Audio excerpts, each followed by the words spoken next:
Maestra Lara, los micrófonos son suyos. Bueno, muchas gracias. Buenas tardes a todos. ¿Cómo están? Espero que estén muy bien. Me alegra volver a estar acá para continuar con el trabajo que comenzamos la vez pasada. ¿Se escucha bien? Sí, perfecto. Bueno, la idea es que retomemos un poco lo que hemos trabajado la vez pasada y avancemos un poco más en lo que es la construcción del caso. Y por supuesto, ya saben, si tienen dudas, si tienen preguntas o comentarios, a mí me resulta muy agradable poder intercambiar con ustedes, así que cualquier cosa me comentan y abren sus micrófonos y podemos conversar. Bueno, quiero retomar algo que planteé la vez pasada, que es una frase de Lacan en el seminario 22 RCI, donde Lacan plantea que era, esto lo hemos visto, que es indispensable que el analista sea al menos dos. El analista para tener efectos y el analista que a esos efectos los teoriza. Y hablábamos de esto porque justamente la teorización de los efectos, ¿sí?, tiene que ver con la construcción del caso. Por supuesto, podemos teorizar los efectos de la clínica sin necesidad de construir un caso, podemos solamente teorizarlos en sentido de armar teoría, armar una articulación conceptual, pero también muchas veces nos servimos de la construcción de un caso para poder teorizar lo que venimos trabajando en la clínica. Entonces, Karen, te pido si podrás cerrar tu micrófono que está haciendo ruido. Gracias. Entonces, me parece que es muy importante que podamos entender qué quiere decir, ¿no? Esto de que el analista es al menos dos. Uno que trabaja en la clínica, digamos, y que tiene efectos, y otro que a esos efectos los teoriza. Y lo que planteábamos la vez pasada es, primero, la importancia, ¿sí?, la importancia de que el analista tenga efectos, ¿sí? Digo, el analista tiene que tener efectos, ¿no? Porque por eso Lacan dice que uno es el analista para tener efectos y luego teorizarlos, pero tiene que tener efectos. Cuando un analista no tiene efectos de su práctica clínica, es porque algo no está funcionando. Nosotros trabajamos con pacientes, trabajamos con personas que padecen, ¿sí? O sea que nuestro trabajo pretende tener efectos, debería pretender tener efectos, ¿sí?, dado que hay personas que están padeciendo. Cuando el trabajo analítico no tiene efectos, es porque, bueno, debe haber alguna falla, digamos, en la ejecución de ese trabajo, que hay que revisar, y para eso está la supervisión, imprescindible, por cierto.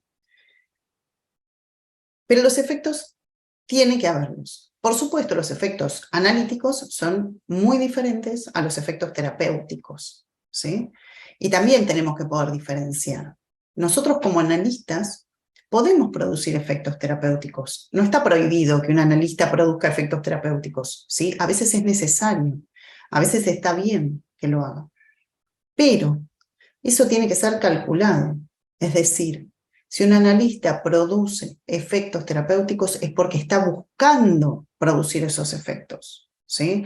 Y en algunos casos necesitamos producir efectos terapéuticos, deliberadamente. Ahora, una cosa es que nosotros busquemos producir efectos terapéuticos y otra cosa es que no podamos hacer otra cosa que producir efectos terapéuticos porque no logramos intervenciones que produzcan efectos analíticos, psicoanalíticos, ¿sí? Ahora vamos a hablar un poco de las diferencias. Entonces,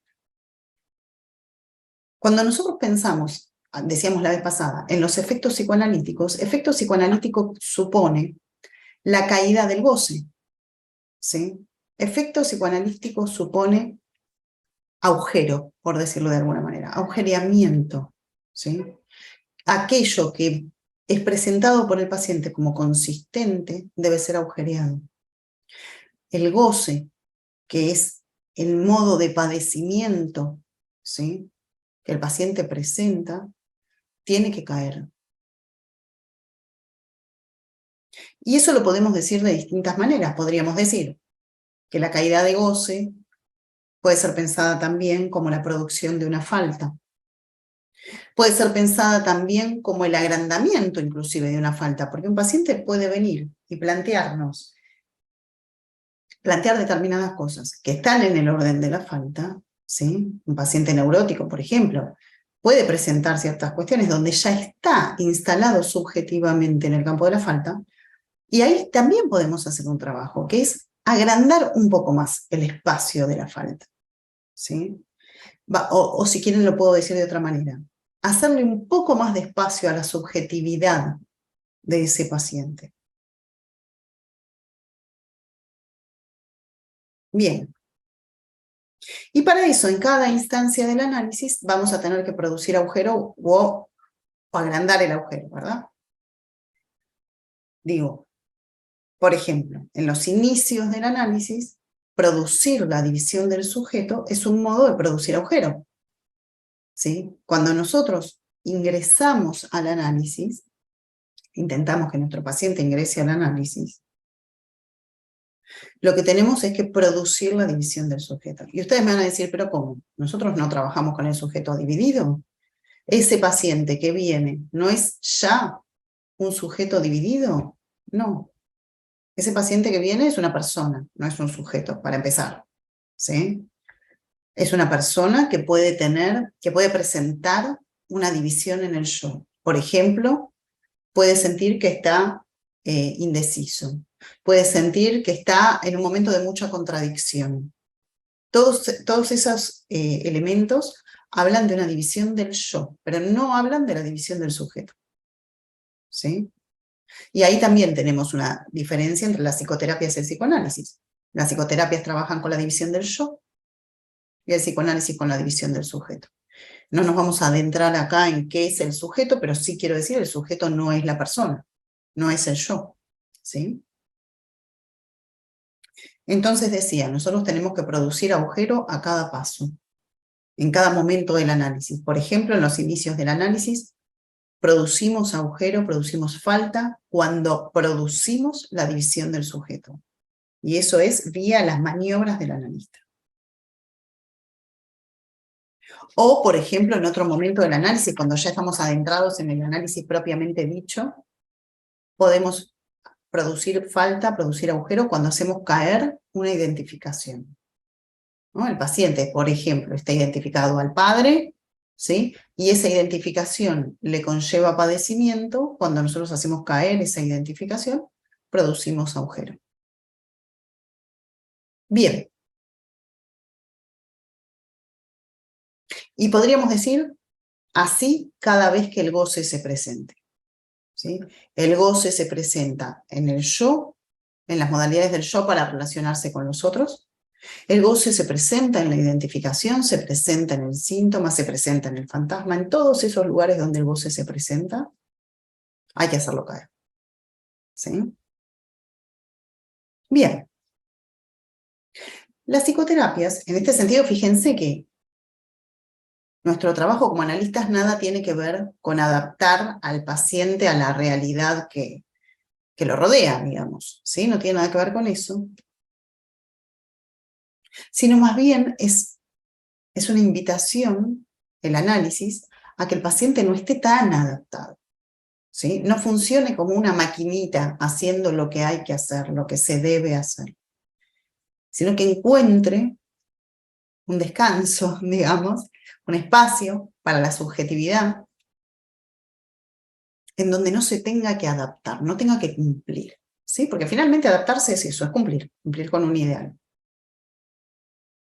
Entonces nosotros lo que vamos a proponer desde el psicoanálisis, y pensamos cuáles son los efectos que el analista produce, esos efectos tienen que ver, como decía hace un rato, con que caiga el goce,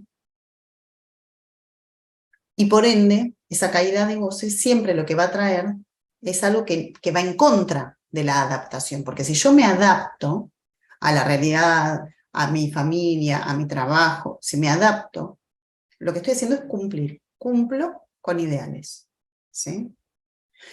La psicoterapia plantea eso, plantea adaptar al paciente a la realidad que lo rodea, ¿no? Ayer supervisaba un caso de una analista que contaba que su paciente tiene postergada la venta de un auto. Tiene que vender un auto y no realiza la venta, ¿sí? Posterga. Entonces ella le dice, bueno, por ahí va siendo hora de que usted se encargue de vender ese automóvil, ¿sí? Fíjense que si el paciente viene y dice que no puede vender el auto y yo le digo que va siendo hora de que venda su automóvil, lo que estoy intentando es que se adapte a la realidad. Hay un auto para vender, hay que venderlo, ¿sí? Eso no indica nada de qué significa ese auto para él, por qué estaría postergando, ¿sí? Si es lo único que posterga o posterga otras cosas. Digo, no nos dice nada respecto de las particularidades de ese paciente. Casi podríamos universalizarlo, ¿no? Si nosotros trabajamos en esa línea, podríamos decir, cada vez que venga un paciente que no pueda vender un auto, le voy a decir que llegó la hora de vender el auto, ¿sí? Pero el psicoanálisis no trabaja así. El psicoanálisis trabaja caso por caso. Entonces tenemos que ver por qué ese hombre no está pudiendo vender ese auto. ¿Qué significa ese auto para él? ¿Sí? Porque yo tengo que producir un efecto que es una caída de goce, una caída del goce que está implicado en esa postergación de la venta del auto. Pero para eso yo tengo que entender por qué no está pudiendo vender el auto. Entonces lo que quiero situar con esto es que nosotros no adaptamos al paciente a la realidad, sino que casi lo desadaptamos, ¿sí? Lo corremos de esos ideales. Esos son los efectos que buscamos como analistas. Esto lo podríamos llevar al extremo, hasta lo podríamos debatir un poco, ¿no? Porque podríamos decir, bueno, ¿cuál es el alcance de esto?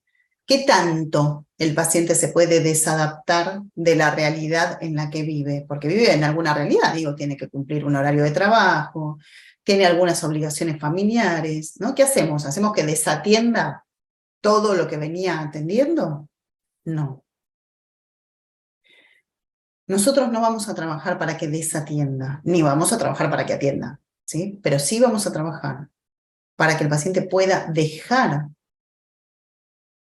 correrse de esos lugares en donde se siente obligado a atender, donde se siente obligado a resolver, obligado a cuidar, ¿sí? Obligado en el sentido de demandado, ¿sí? No porque alguien puntualmente lo obligue en la realidad, pero sí demandado. Bien, entonces de esto se trata muy brevemente los efectos analíticos que buscamos. El analista por un lado busca esos efectos y por el otro lado el analista es quien teoriza esos efectos. Y los teoriza en otro tiempo, porque una cosa es el momento en que yo estoy con el paciente en la sesión y otra cosa muy distinta es cuando yo me salgo de la sesión, puedo pensar qué es lo que me dijo este paciente, con qué tiene que ver eso, en qué momento de la dirección de la cura estamos, etc., ¿no? Por supuesto que la teorización es en un momento distinto que la clínica. Bien. Y para poder teorizar esos efectos, nosotros necesitamos, esto yo planteaba la otra vez, leer, hacer una lectura del caso, ¿sí? Recordemos, retomo un poquito, que el caso no es el paciente, el caso es el texto que se arma entre paciente y analista en la transferencia. Y que también es una producción, porque si yo me analizo con un analista, se produce un texto, y si me voy a analizar con otro, se produce otro texto, ¿sí? O sea que cada vínculo analista-analizante produce textos diferentes. Bien, ahora, hay un momento en donde el texto se produce, que es en el momento de trabajo analista-analizante, y hay un momento donde ese texto que se armó allí se lee, lo lee el analista, en función de algún interés en particular que tenga. Por ejemplo, quiero entender cuál es el síntoma de este paciente. Entonces, orientada por esa pregunta, ¿cuál es el síntoma? Voy a ir a leer el caso, voy a ir a investigar. Leer quiere decir indagar en ese caso, en ese texto, los indicadores o los indicios de síntoma. Pero fíjense que para leer, yo tengo que partir de alguna pregunta, ¿sí? Leer implica ir a buscar algo al caso, ¿sí? Y para ir a buscar algo, eso lo tengo que hacer desde alguna pregunta, ¿sí? Entonces podríamos decir que la construcción del caso empieza por una pregunta. Yo tengo una pregunta, para lo cual necesito que el caso me la responda de alguna manera, ¿sí? Entonces voy a ir a buscar a ese caso, que es un texto, los indicadores que me ayuden a responder la pregunta que tengo, ¿sí?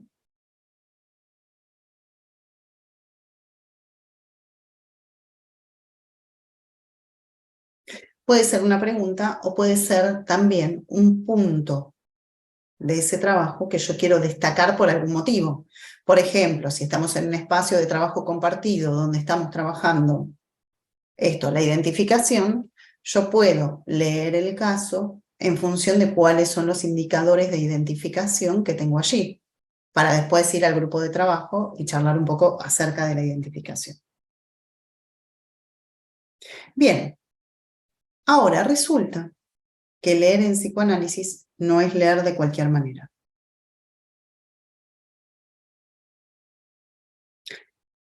No es leer cualquier cosa, ¿sí? También el otro día supervisando, escuché algo así, no recuerdo exactamente ahora el recorte, pero algo así. Un analista que contaba que su paciente se peleaba permanentemente con su mujer, ¿sí? Con la esposa. Que había muchas peleas ahí y que él se sentía muy sometido por esa mujer, ¿sí? El paciente. Entonces el analista dice en supervisión, yo considero que este paciente, debe haber tenido una muy mala relación con su madre. Y es por eso que ahora tiene una mala relación con su mujer. A lo cual yo pregunto, ¿cuáles son los indicadores en el caso de que este hombre tuvo relación mala con su madre? Porque sí, digamos, podría ser una hipótesis, ¿sí? Pero lo cierto es que eso tiene que estar en el caso, porque hipótesis podríamos tener miles, ¿de acuerdo? Bien. Entonces, ¿cuáles son los indicadores en ese caso de que este hombre podría haber tenido una mala relación con la madre? Bueno, en este caso no había ningún indicador de eso, ¿sí? Entonces yo no puedo leer el malestar de ese hombre con su esposa, ¿sí? En relación a una hipótesis. Lo tengo que leer en relación a un indicio, que es muy distinto. Si este mismo paciente, unas sesiones atrás, hablaba de su madre y decía que tenía una malísima relación con su madre, y después viene en otra sesión y dice que está muy molesto con las mujeres, porque en este mundo con las mujeres no se puede discutir, y mañana viene y se pelea con su esposa, ahí sí, yo puedo decir, bueno, este hombre tiene un problema con las mujeres, ¿sí? Pero es porque estoy leyendo los problemas que tiene con la esposa a la luz de indicadores anteriores, ¿sí? Entonces, ningún elemento en el caso vale por sí solo. Nunca, nunca. Porque todo elemento de un caso es un elemento significante. ¿Sí? Me llevo mal con mi mujer es una frase significante. No sé si se entiende la envergadura de eso, ¿no? ¿Qué quiere decir que es una frase significante? Que es realidad psíquica, en principio, ¿sí? Es realidad psíquica. Esa frase es realidad psíquica. Entonces, como todo fragmento de realidad psíquica, está hecha por significantes, porque la realidad psíquica está hecha por significantes, ¿sí? Bien. Todo elemento significante. Ustedes saben que, creo que saben, que un significante no necesariamente es una palabra, ¿sí? Un significante puede ser una palabra, una frase, un párrafo puede ser un significante, ¿sí? No es solamente una unidad, palabra. Lo que alguien dice, una frase, por ejemplo, me llevo mal con mi mujer, es un significante que yo puedo leer en relación a otro. Ningún significante vale por sí solo, ¿sí? Bien. ¿Qué pasa si yo leo un significante solo? Solo. Entonces yo digo, bueno, este hombre se lleva mal con su esposa porque debe haber tenido mala relación con la madre. Pero eso no está, ese elemento es inventado, ¿sí? No está en el caso. Bien, ¿qué pasa? Pasa lo que pasa muchas veces en los trabajos analíticos, que es empezamos a inventar. Inventamos historias, ¿sí? Creamos, nosotros fantaseamos, los analistas, ¿eh? Este hombre debe tener mala relación con la madre. Ese no es nuestro trabajo es riguroso, ¿sí? Es a la letra. Hay que ir a leer el texto, no es inventar, ¿sí? Ahí tenemos un problema, que es que muchas veces se habla del trabajo creativo del analista, de la importancia de que el analista pueda lograr una invención en la vida de ese paciente, ¿sí? Pero una cosa es una invención y otra cosa es un invento. Son dos cosas distintas. La invención tiene un valor particular para el psicoanálisis, ¿sí? Que es un lugar de llegada, digamos, ¿no? Luego que uno va transitando un análisis, puede arribar a una invención, puede arribar a un lugar donde pueda crear algo que está en relación a su historia, ¿sí? A la historia que pudo producir en el análisis. Y otra cosa es un invento, es inventar cualquier cosa, digamos, ¿no? Entonces los analistas no podemos inventar cualquier cosa, ¿sí? Salvo que la inventemos para algo. Después, por ahí, si tenemos tiempo, podemos ver. A veces nos damos esa licencia de inventar, pero es a propósito, es con algún propósito, no es porque sí, ¿sí? Bien. Y por otro lado, nuestra lectura no es signo por signo, no es palabra por palabra. Si bien muchas veces nosotros seleccionamos del material del paciente algunas palabras que consideramos importantes, lo cierto es que nuestra lectura no es palabra por palabra, no hacemos una traducción palabra por palabra. Supongamos, el paciente dijo esposa, en realidad quiere decir madre. El paciente dijo día, en realidad quiere decir noche. No hacemos ese tipo de traducciones, ¿sí? Nosotros hacemos una lectura o una especie de traducción que Jean Alouche ha llamado transliteración. El término transliteración nos va a ayudar mucho a pensar cuál es el trabajo de lectura que hace el analista.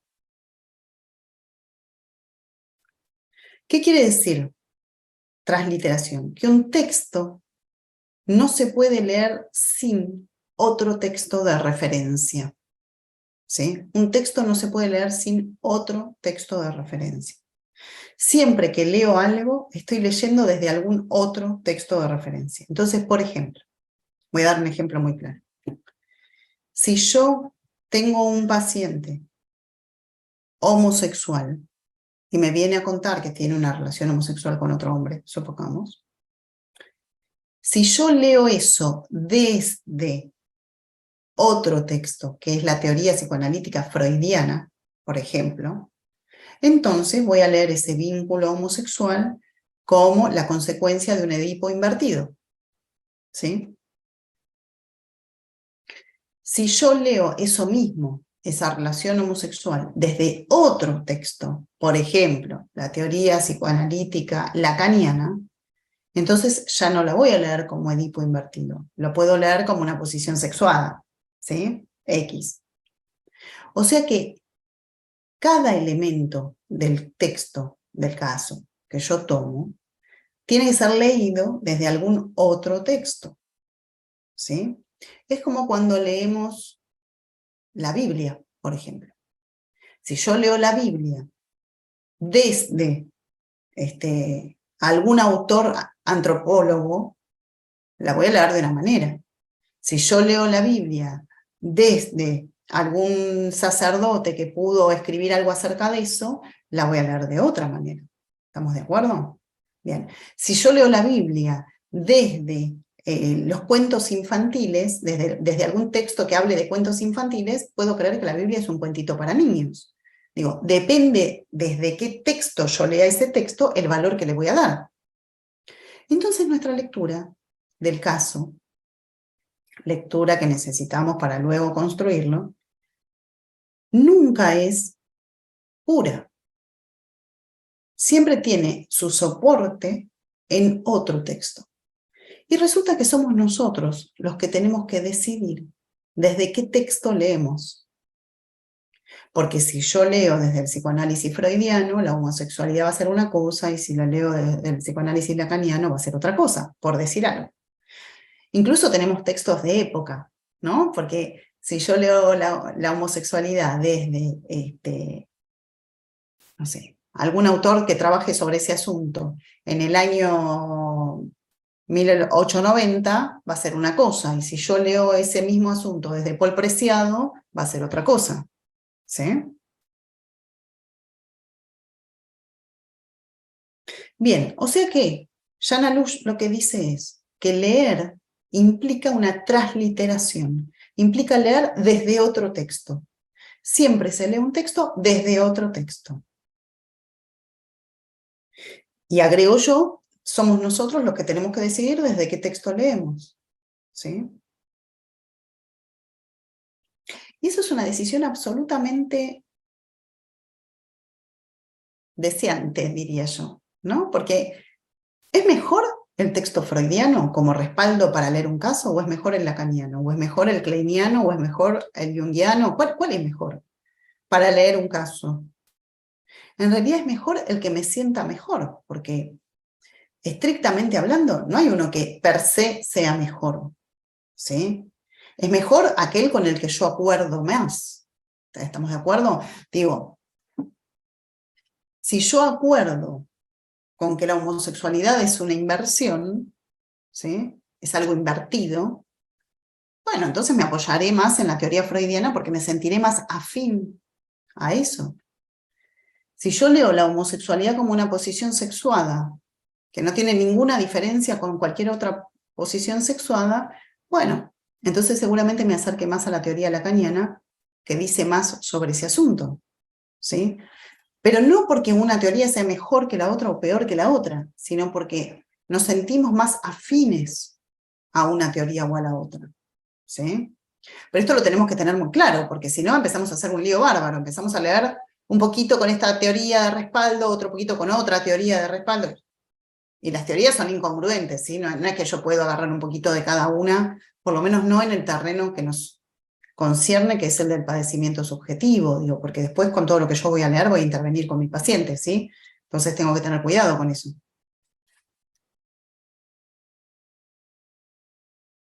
Bien.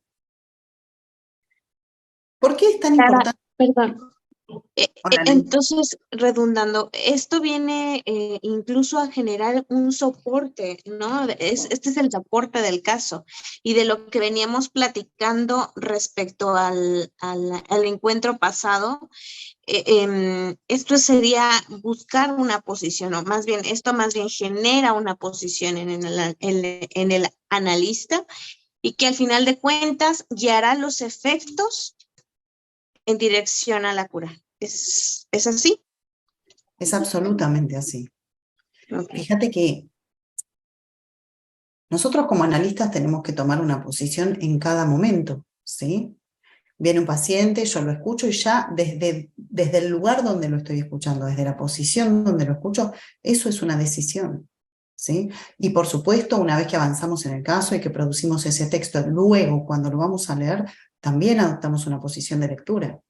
Y de eso tenemos que ser muy cuidadosos y muy conscientes, ¿sí? Porque hay efectos. Ahora, lo que quiero situar es que no hay teoría absoluta. Por eso digo que no es mejor la teoría lacaniana que la freudiana, ni a la inversa. No hay algo absoluto. Hay aquello con lo que nosotros acordamos. Entonces, cada uno acuerda con lo que acuerda. Voy a dar un ejemplo. Para mí muy claro. Hay analistas que entienden la abstinencia como neutralidad. Es decir, que entienden que parte de la abstinencia implica mantener silencio, no hacer demasiados gestos, no indicar al paciente si algo que dijo nos causó gracia, no reírnos si cuenta un chiste, ¿no? Hay analistas que consideran que la abstinencia tiene mucho que ver con la neutralidad, ¿no? Y hay analistas que consideran que no. ¿Quién tiene razón? ¿Uno u otro? Ninguno tiene razón, porque acá no se trata de razones, se trata de qué clínica yo quiero hacer. Yo voy a dar este ejemplo mío, por ahí sirve. yo quiero hacer una clínica donde yo me pueda reír de un chiste del paciente y donde yo pueda sonreírme y pueda ser amable y acercarle un vaso de agua sin que eso obstaculice el análisis. Sin que eso obstaculice el análisis. Eso quiere decir que voy a tener que leer en cada caso, porque no hay dos casos iguales, si que yo le acerque un vaso de agua, tiene alguna implicancia, puede tenerla para ese paciente o no. ¿De acuerdo? Y además todo puede fallar, por supuesto, porque yo puedo hacer un cálculo y eso puede fracasar, pero ese es otro asunto. En principio tengo que poder pensar si va para ese paciente o no va para ese paciente. ¿De acuerdo? Bien. Es una posición tomada. Yo tomo una posición. Para mí el trabajo psicoanalítico no es concebible si no es con cierto nivel de ternura en el vínculo, ¿sí? Analista-analizante, ¿sí? Cierto nivel de ternura. Y cuánto es el nivel depende de cada caso, depende de cómo, depende del momento, depende de mil cosas, ¿sí? Puedo explicar y puedo justificar, ahí te leo. Puedo justificar por qué lo creo así, puedo justificar que eso de ninguna manera me parece un obstáculo para el análisis, sino que al revés, me parece que favorece el análisis, sí, lo puedo justificar y lo puedo explicar, ¿sí? Y esa es la posición que yo tomo. Entonces, uno tiene que decidir qué posición toma. Hay un cuadernillo, Eliana, ahora te leo, Hay algunos de ustedes saben que yo tengo una página web de formación en psicoanálisis, ¿sí? Y en esa página, cuando ustedes entran, ni bien entran, si quieren lo pueden hacer, ni bien se entra a la página tiene mil cosas, pero una de las cosas que tiene es, ni bien uno entra, hay un botón que dice algo así como, no recuerdo ahora exacto, dice algo así como conseguilo acá, habla de un cuadernillo, hay un cuadernillo de descarga gratuita, ¿sí? Ustedes hacen clic ahí y descargan gratuitamente un cuadernillo que yo escribí, ¿sí? Que habla de esto, por eso lo traigo. El cuadernillo se llama Tomar Posición, ¿sí? Y justamente habla de la importancia de que nosotros como analistas tomemos posición y lo difícil que es para nosotros analistas tomar posición, porque después hay que sostenerla. No es que yo tome una posición porque me gusta y ya está, sino que esa posición que me gusta, y claro que la tomo porque yo quiero hacer una clínica de determinada manera, tiene que ser compatible esa posición con los lineamientos del psicoanálisis, ¿sí? Porque si yo tomo una posición que no es compatible con los lineamientos del psicoanálisis, no voy a estar haciendo psicoanálisis, estaré haciendo otra cosa, pero no voy a estar haciendo psicoanálisis, ¿sí? Pero tenemos que partir de tomar posición. Algo que a mí me alegra mucho, siempre que me encuentro con esto me alegra un montón, es que las generaciones de analistas que hoy tienen entre 30 y 40 años, ¿sí? Tienen entre 30 y 40 años, en general, tienen mucho más clara la importancia de tomar posición que los analistas más grandes, ¿sí? Por lo menos en Argentina eso es muy marcado, muy marcado. Se animan mucho más a tomar posición y a decir yo quiero hacer una clínica de esta manera y considero que de esta manera es compatible con el psicoanálisis que analistas más grandes, ¿sí? O sea que hay algo que para mí está mejorando 100% en este terreno, ¿no? Y también lo he notado el año pasado cuando estuve en México, trabajando para la UAC, y ahí también lo noté, que los analistas de la Universidad de Querétaro tienen ese sesgo de tomar posición, ¿sí? Me pareció súper interesante. Bueno, Elian dice, y valdría pensar qué teoría le viene mejor al caso también, ante el conocimiento de dos postulados, para no imponer la teoría al caso, sino atenerse a la subjetividad. Qué difícil eso, Elian, porque lo estoy pensando. ¿Vos lo que decís es a cada caso? ¿Qué teoría le vendría mejor a cada caso? Hola, Evelyn, ¿cómo estás? Gracias. Elian, ¿estás por ahí? ¿Querés abrir Sí, tu...? al caso que en particular se está abordando, ¿no? Este caso, supongamos que se está, realizando algún estudio de caso, ¿no? Y uno pudiera contar con, vayámonos a lo elemental, ¿no? A Freud y a Lacan. Y podría hacer un estudio, por ejemplo, de los celos, ¿no? A partir del fantasma en Lacan o a partir de lo que ha señalado Freud en sus textos, ¿no? Pero esto, yo podría decir, bueno, voy a elegir uno de estos dos y voy a imponérselo a este caso. O podría leer ambos, o podría documentarme, podría adentrarme, ¿no?, en ambos postulados, y a partir de eso, conforme al caso en específico, pensar cuál de los dos es el que me dice más en torno a eso, ¿no? A lo que yo percibo en ese caso, a lo que yo he venido trabajando en ese caso, que me parece diferente a lo mejor de pronto decir, como yo solo sé este caso o solo me voy a tener a esto, sin a lo mejor indagar en otras posibilidades. Es decir, entre más lecturas tengamos, quizá podamos hacer bueno, entre más referentes tengamos, quizá podamos hacer una lectura mucho más próxima a ese caso, ¿no? Sin imponer algo que nosotros queremos ver en algo que queremos hallar, sino que la teoría nos posibilite cuestionarnos más en torno a ese caso. Está muy bueno esto que decís. Está buenísimo, me quedé pensando en esto que decís, porque, a ver, el tema es el siguiente. Por supuesto que nosotros podemos trabajar con distintos autores para ver qué perspectivas nos proponen y ver cuál es mejor para el abordaje de un caso, ¿sí? Lo que veo muy difícil es que para este caso nos parezca mejor esta teoría y para este otro caso nos parezca mejor otra teoría. Eso lo veo muy difícil. ¿Por qué? Porque son teorías que son incompatibles entre sí. Es como si yo creyera, ahí está, es como si yo creyera que para este caso es mejor la medicina homeopática y para este caso es mejor la medicina alopática.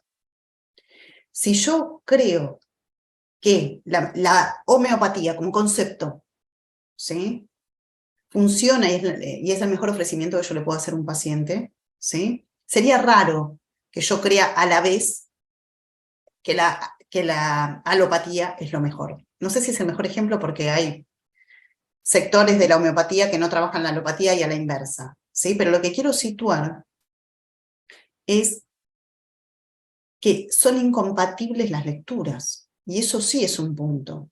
Entonces vos, Elian, traes algo que a mí me parece que diste en el blanco con lo que estás planteando, que es cuánto entran nuestros intereses, cuánto entra nuestro deseo en la elección de la teoría que nosotros vamos a sostener.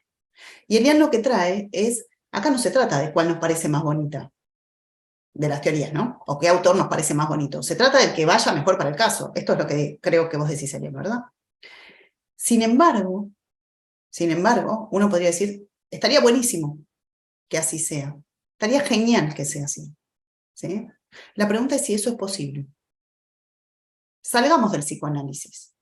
Me gusta la teoría de, no sé, Foucault respecto del poder, ¿sí? Si a mí me gusta la teoría de Foucault, y si a mí me gusta Foucault inclusive, lo más probable es que yo vaya a leer Foucault y que lea los hechos de la vida Foucaultianamente. ¿Se entiende? Es muy difícil que yo vaya por ahí y vaya por un lado opuesto a la vez. O que para algunas cosas me parezca que Foucault va bien y para otras cosas me parezca que, no sé, que alguien que va en... ahí vamos, que alguien que va por otro lado también me agrade, ¿sí? Entonces,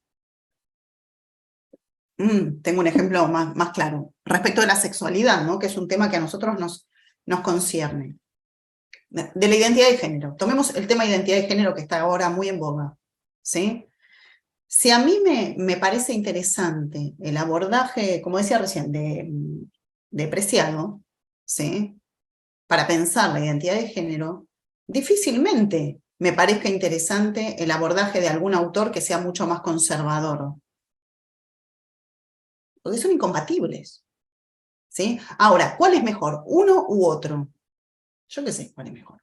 Pero lo cierto es que yo voy a ver, voy a pensar con una lente, que es una teoría, y desde allí voy a abordar mi lectura, nosotros venimos hablando de mi lectura de un caso o mi lectura de la vida, inclusive, ¿sí? La pregunta es si podemos elegir una teoría sin que eso nos concierna en el deseo. Esta es la pregunta que yo quiero plantear a partir de lo que Nian dice, que está buenísimo. Ahí vamos, ahí veo las manitos. Pero que esta es la pregunta que me parece que nos tenemos que hacer. ¿Podemos elegir una teoría sin que nos concierna en el deseo? ¿No? ¿Qué sería lo mejor? ¿Sí? ¿Se entiende? Les voy a dar un ejemplo. Lo mejor sería que para hablar de la construcción del caso yo me siente con todas las citas de Lacan, una por una. No hay muchas citas de Lacan para eso, pero con citas de... ay, se me fue el nombre, perdón. Bueno, ahora me va a volver. Un psicoanalista que trabaja mucho sobre la cuestión del caso. ¿No? Y venga cita por cita, y por ahí lo mejor es eso, pero la verdad es que a mí no me mueve el deseo de venirles a leer, para eso leen ustedes solos. Yo les leo alguna cosita, después les voy comentando una articulación. Digo, ¿podemos, como analistas, abordar la lectura del caso, la elección de la teoría, ¿no? La producción de una clase, desde un lugar que no sea el deseo? Has, ¿querés decir algo? Ah, pegado. ¿Estás ahí? Sí, ¿me escucha? Sí. Bueno, son tres cositas. Una es que finalmente toda teoría es una lectura de realidad, podríamos pensarlo así. Dos, entonces, cuando una interpretación o una intervención da sentido, solo se puede pensar como una noción de verdad, noción como no sé si noción, pero como, porque no es la verdad, ¿no? Y lo otro es, entonces, cómo se sostiene, ¿no? Una teoría, cómo funciona el sentido, cómo se sostiene. Me viene a la mente esto de dos locos hablando, ¿no?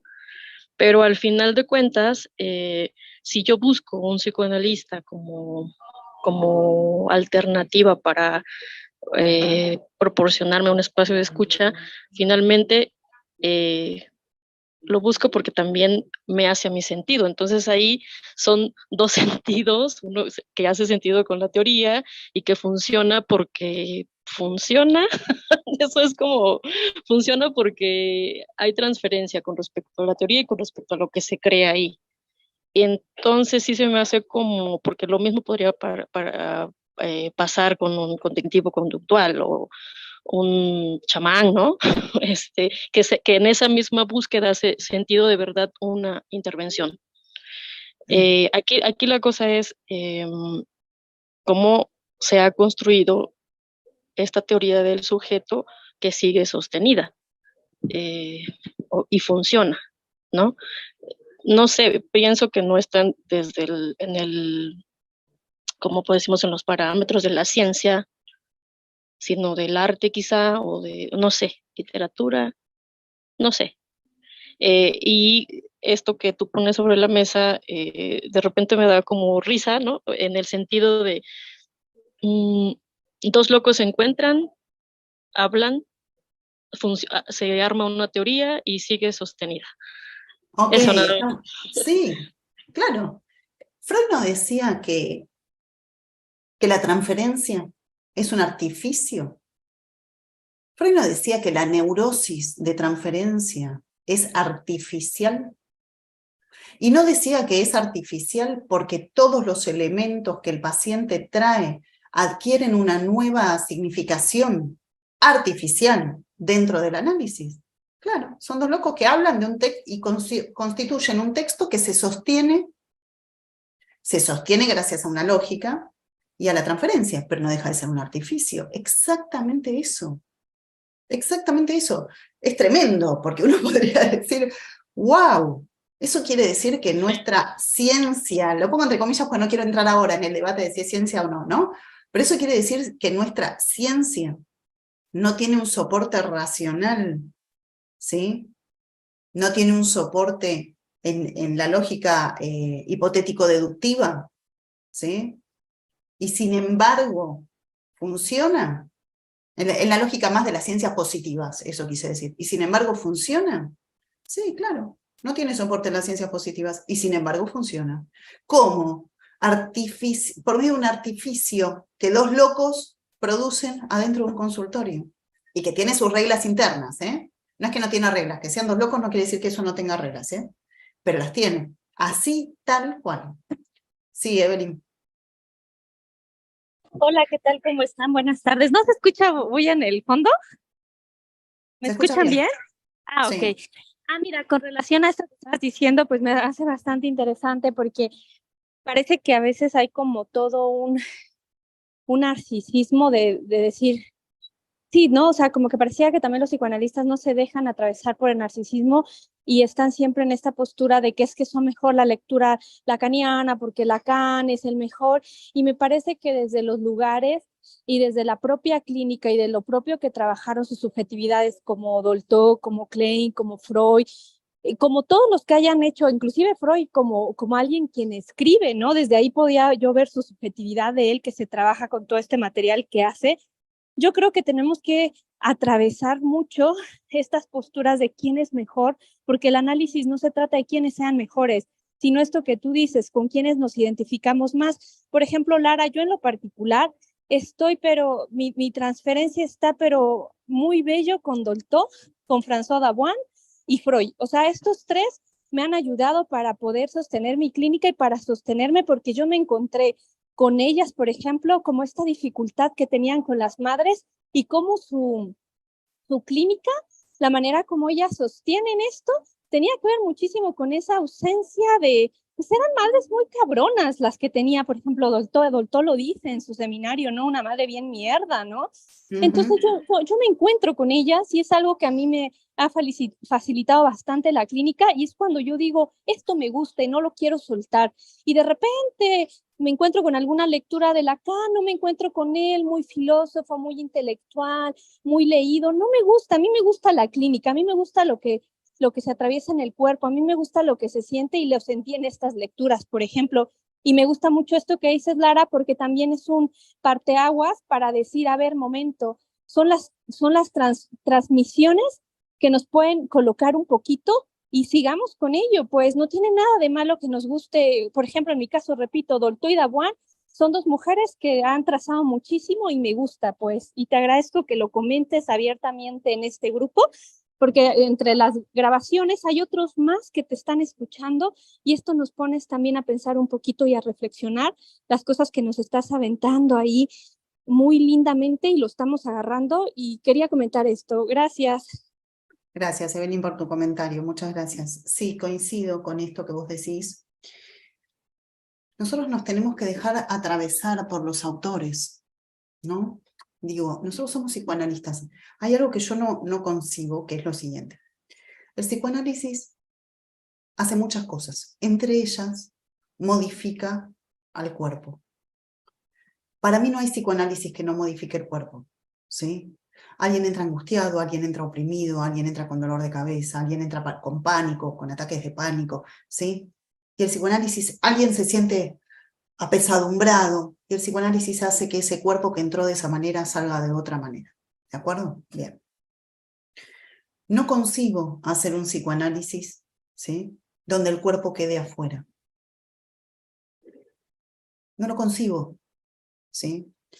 Lo cual no quiere decir, en mi caso, así lo entiendo yo, no quiere decir que no tomemos lecturas que son lecturas muy formales, muy formalizadas, como la lectura de Lacan, a la que yo adhiero plenamente. Hay un montón de cosas que puedo objetar, pero en líneas generales adhiero plenamente.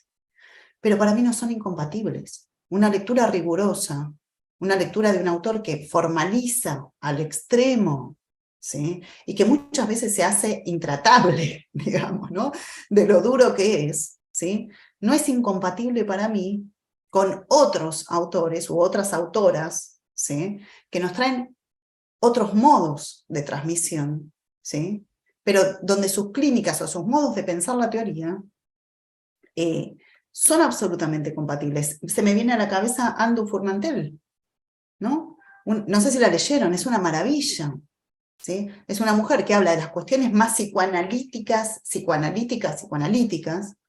algunas muy lacanianas, de una manera que es una música leerla, ¿sí? Realmente es una música. La sensación es que cualquier ser humano que no haya estudiado psicoanálisis podría entender perfectamente de qué se trata leyéndola. Ahora, por eso digo, tampoco armo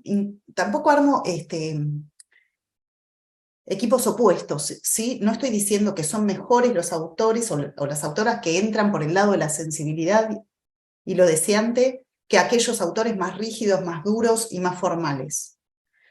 Me parece que pueden convivir perfectamente siempre y cuando la mirada de la técnica sea la misma, ¿sí? Porque nosotros no tenemos que olvidar que tenemos que armar una técnica, ¿sí? Para después abordar la clínica con nuestros pacientes, ¿de acuerdo? Pero nos podemos nutrir, nos debemos dejar tomar. No concibo una clínica que deje por fuera el cuerpo, ni al cuerpo del analizante ni al cuerpo del analista, ¿sí? Y no estoy hablando de contratransferencia, para nada. Estoy hablando de esto. Estoy hablando de que nos dejemos atravesar por los autores. Estoy hablando de que no nos rasguemos las vestiduras porque resulta que ahora si uno no lee al más difícil de los difíciles, entonces pareciera que no leyó nada, ¿no? Bien. Que podamos leer entendiendo la lógica del no todo. Freud dijo cosas maravillosas y dijo cosas que la verdad es que no fueron muy felices, no fueron muy afortunadas. Sin embargo, eso no quita que dijo cosas maravillosas y que tienen vigencia al día de hoy. Un ejemplo para mí muy claro es el año pasado, sí, Ando Furmantel, exacto. El año pasado, yo me dediqué bastante a trabajar en esta página mía de formación profesional, sobre la histeria, ¿sí? Y para eso me aboqué mucho a Lacan y muy poco a Freud, porque me parece que el planteo freudiano sobre la histeria es un planteo con el que yo no acuerdo, es de otra época, no es lo que yo escucho en la clínica, no me sirve para leer la histeria, ¿sí? Bien, este año me voy a abocar a trabajar neurosis obsesiva, ¿sí?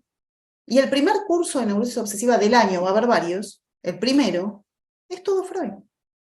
Porque para mí, el trabajo que hace Freud sobre la neurosis obsesiva es excelente y tiene absoluta vigencia, ¿sí? Bien, entonces digo, poder interactuar con los autores y poder tomar de los autores lo que nos pueden ofrecer, manteniendo sí, una articulación conceptual entre ellos que nos permita cierta lógica interna, insisto, porque después tenemos que ir a abordar al paciente. Entonces, si un autor dice A y el otro dice B, no voy a poder abordar al paciente. Digo, si Freud dice que la histeria de Dora se debe al enamoramiento de ella respecto de la señora K, y después viene Lacan a decir, no, pará, no era enamoramiento, no era un amor homosexual. En realidad, Dora se estaba preguntando qué es una mujer. No tiene nada que ver una cosa con otra, son dos cosas que no tienen nada que ver. Bueno, ahí tengo que tomar una posición, no voy a poder tomar los dos autores en ese punto, ¿sí? Pero lo que sí quiero decir es que los autores que elegimos, estos que estamos mencionando, los que menciona Evelyn, ¿no? Estas mujeres de Aguán, por ejemplo. Gracias por poner la página ahí. Los autores que estamos mencionando, ¿sí? Son los autores que nos tocan, ¿no? Que nos llegan, ¿sí? Y entonces, ¿trabajamos desde la transferencia con los autores? Claro que sí. ¿Sí? No creo de ninguna manera, aún el analista más formal, digamos, no creo que no esté atravesado por sus transferencias. ¿Sí? Y esto lo tenemos que situar. Creo que todos están atravesados por sus transferencias. Alfredo Edelstein hizo un libro maravilloso que se llama, se me fue, Otro Lacan, Psicoanálisis para otro Lacan, o el otro Lacan, no me acuerdo, uno gordote así, hace un par de años, que es maravilloso, donde él habla de las teorías, ¿no? Y de cómo el analista lee desde la teoría y no desde la clínica. Tiene todo un planteo muy, muy prolijo y muy bien fundamentado, muy bien, brillante, ¿sí? Y en donde objeta algunas cositas de Freud, que me parece que son lógicas, que están totalmente, que son coherentes, ¿sí? Pero también creo, ¿sí? Que muchas veces, no sé si él, pero analistas que estudian con él o que trabajan cerca de él, eso sucede, ¿sí? Otro Lacan, gracias. Analistas que trabajan cerca de él se ponen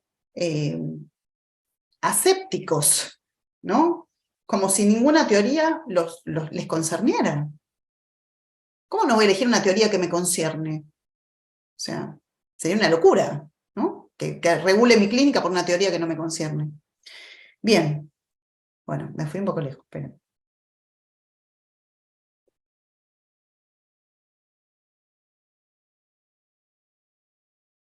Bien, entonces, yo venía hablando de la cuestión de la transliteración. Cómo nosotros para leer un caso, leemos un caso desde, un caso que es un texto, desde otro texto, y veníamos hablando de desde qué otro texto, ¿no? De alguno que nosotros decidimos, que nos gusta, que nos toca, que nos concierne, que nos sentimos identificados con ese modo de pensar y de trabajar. Ahora, ¿cuál es la importancia de leer un texto a partir de otro? Y que entendamos que estamos leyendo a partir de otro. Si yo entiendo que estoy leyendo un texto a partir de otro texto, por ejemplo, que estoy leyendo un caso con el paciente J, a partir del texto lacaniano, entonces no voy a buscar, cuando leo el caso, la verdad última. No hay verdad última, porque lo que yo leo, lo leo desde un texto, que hoy es este y mañana puede ser otro. Lo voy a decir en lacaniano, no hay otro del otro. ¿Sí? Entonces, no hay un texto último que dice todas las verdades. Sea Lacan, Freud, Melanie Klein, Dolto o quien sea. ¿Sí? La posibilidad de que nosotros seamos conscientes de que nuestra lectura es desde otro texto permite que no vayamos a buscar una verdad última en la lectura que hacemos. Lo cual sería bastante insólito, por cierto, ¿no? Somos psicoanalistas, se supone que no hay verdad última.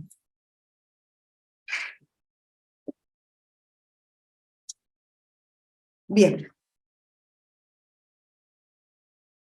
Y por otro lado, agregaría, porque nosotros lo que estamos pensando es que el analista es uno cuando produce los efectos, pero también tiene que ser otro que a esos efectos los conceptualiza, ¿no? Los teoriza. Pensaba que para teorizar los efectos de la clínica que hacemos, hay que animarse. Nos da miedo decir cualquier cosa, a veces nos da miedo comentar con otros lo que estamos pensando, mostrar nuestro trabajo. Sin embargo, Lacan va a decir que el analista se autoriza a sí mismo, ¿sí? Frente a algunos otros, parece que es así. Se autoriza a sí mismo. Es decir, se autoriza a sí mismo, ¿sí? Pero no es un acto narcisista, ¿sí? No es tautológica esa autorización, no es yo soy yo, y lo que digo yo vale porque lo digo yo. No es eso, ¿sí? Que se autorice significa que se anime a su propia lectura y a su propia construcción, que en este caso, si estamos hablando de construcción de casos, a su propia construcción de caso también, ¿sí?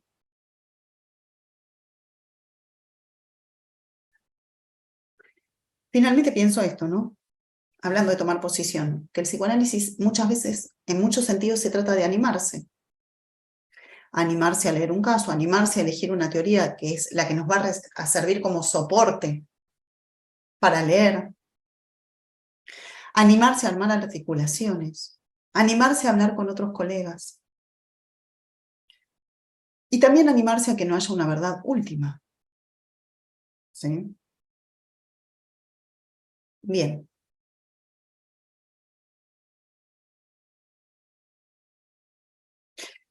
Quiero comentarles algunas particularidades que tiene la construcción del caso en psicoanálisis, más allá de lo que ya vengo diciendo. Una de las particularidades es que la construcción del caso supone una lectura del analista, pero el analista que lee está implicado en el caso. No es un lector externo, no es un observador que lee desde afuera, ¿sí? Sino que lee a la vez que está implicado en el caso, porque recordemos que el caso es ese texto entre analista y analizante, ¿de acuerdo? Entonces, el analista lee estando implicado.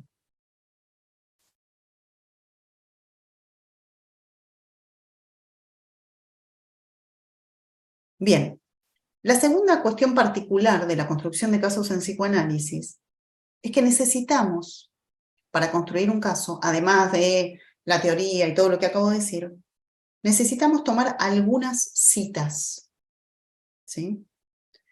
Necesitamos algunas citas de lo que el paciente dijo y el analista dijo para dar cuenta del caso. Porque como el caso es caso por caso, el único modo ¿sí? De dar cuenta del caso es tomar su particularidad.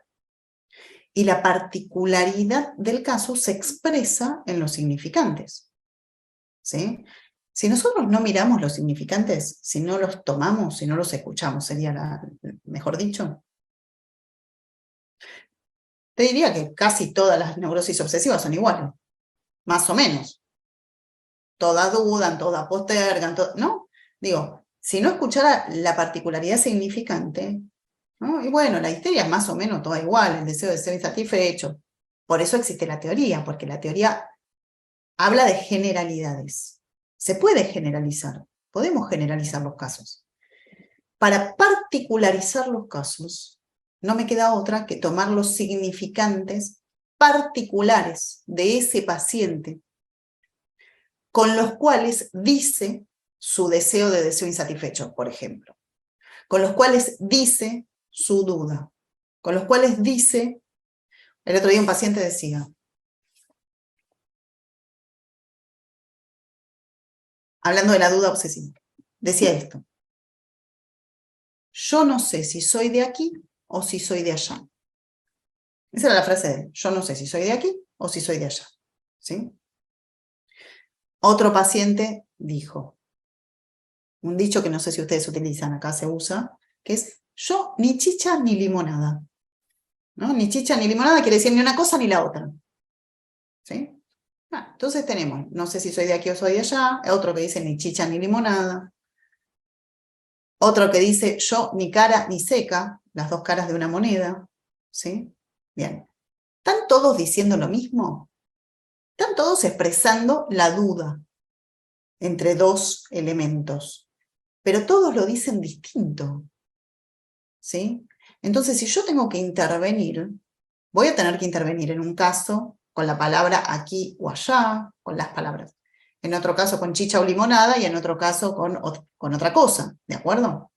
O sea que lo que hace a la particularidad del caso son los significantes con los cuales el paciente da cuenta de su malestar, del goce y de todo lo demás.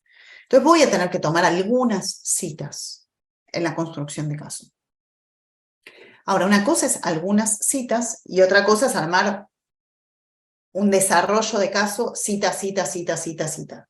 Porque ahí ya no tengo articulación teórica. ¿Sí? Bien, otra de las condiciones para armar el caso en psicoanálisis es qué temporalidad vamos a utilizar. La escritura del caso obedece a una estructura lógica y no cronológica. ¿Sí? La escritura del caso no tiene que remitir a los datos fehacientes de la vida de ese paciente. Nació tal día, en tal hora, tal fecha, a los 5 años le sucedió no sé qué cosa. Salvo que consideremos que esos datos son importantes para algo, que puede ser, que alguno de esos datos sea importante para algo. Nosotros no hacemos un raconto cronológico, ¿sí?, de los datos fehacientes de la vida del paciente. ¿Sí? Freud, hablando de Freud, lo dice de esta manera. Dice esto: unos protocolos exactos en un historial clínico analítico rinden menos que lo que se esperaría de ellos.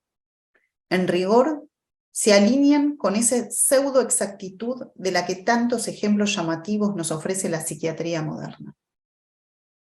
La voy a volver a leer la cita. ¿Sí? Está criticando Freud los protocolos exactos del historial clínico, es decir, dar detalle cronológico, ¿no? Dar datos. Dice, unos protocolos exactos en un historial clínico analítico rinden menos que lo que se esperaría de ellos. En rigor, se alinean con esa pseudoexactitud de la que tantos ejemplos llamativos nos ofrece la psiquiatría moderna. O sea que lo que Freud dice es que si nosotros queremos armar un protocolo exacto de que a tal edad le pasó tal cosa, y a tal otra le pasó tal otra, y a tal otra le pasó tal otra cosa, lo que estamos haciendo es armar una especie de protocolo de la psiquiatría, ¿sí?, que nada tiene que ver con nuestro trabajo. De hecho, para la presentación de un caso, nosotros bien podríamos, por ejemplo, y es muy interesante eso, utilizar el tiempo retroactivo. empezar contando lo que el paciente comentó la última sesión, para ver cómo esa última sesión remite a, o resignifica, algo que el paciente dijo al inicio del análisis, por ejemplo. Entonces yo en la construcción de mi caso, primero podría contar la última sesión, o algo de la última sesión, y luego avanzar hacia la primera, ¿sí? Usaré la temporalidad que mejor convenga a lo que quiero transmitir, pero no se trata de un protocolo exacto, ¿sí?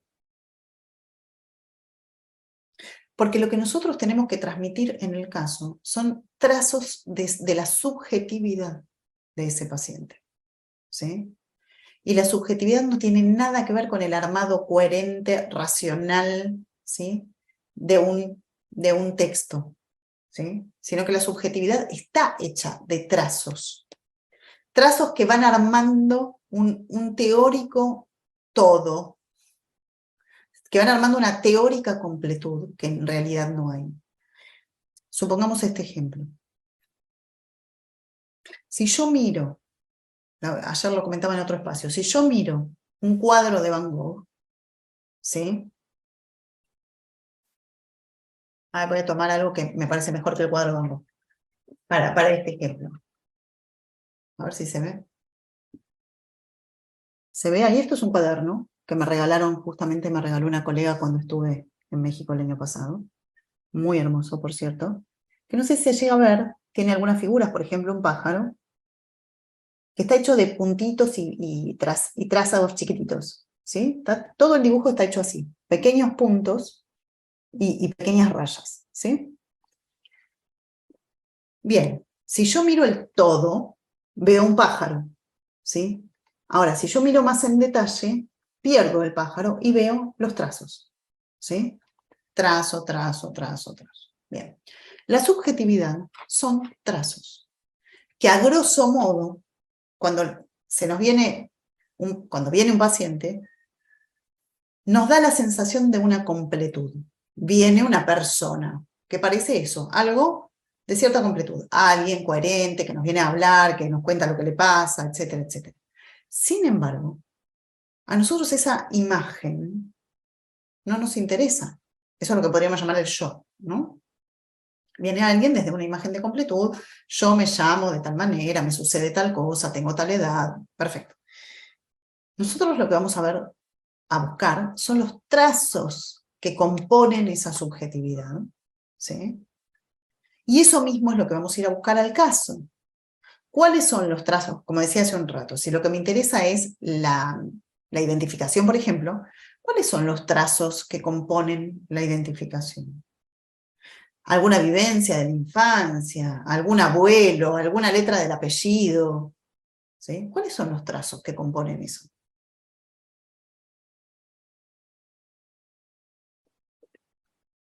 Bien.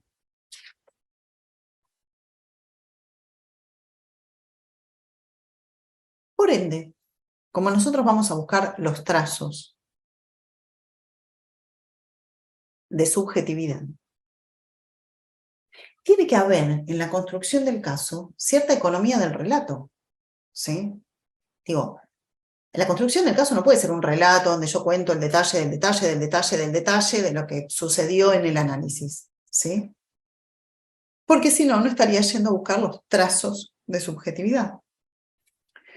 Los trazos son trazos. Por ejemplo, yo tenía una paciente hace muchos años que había quedado sorda de un oído. Pero ella, como del otro oído escuchaba, no tenía tan presente que estaba sorda de un oído, ¿sí? No le era muy dificultoso, esto quiero decir. Resulta que un día se le tapa el otro oído. Entonces ahí sí tenía muchas dificultades para escuchar. Llega a la sesión, empieza a hablar, yo le digo algo y me dice, discúlpame, pero no te escucho, tengo tapado el oído. Y ahí dice, nunca te conté que yo soy sorda del otro oído, no escucho nada, ¿sí? Bien. Y de allí remite a una escena infantil, ¿sí? Sus padres estaban discutiendo en un momento, ella era chiquita, sus padres discuten Entonces ella me cuenta esto, ¿no? Que ella lo que recuerda, el día que quedó sorda, pues ella no nació sorda de ese oído, quedó sorda siendo niña. Entonces que lo que ella recordaba es que el día en que quedó sorda, ella vio discutiendo a sus padres.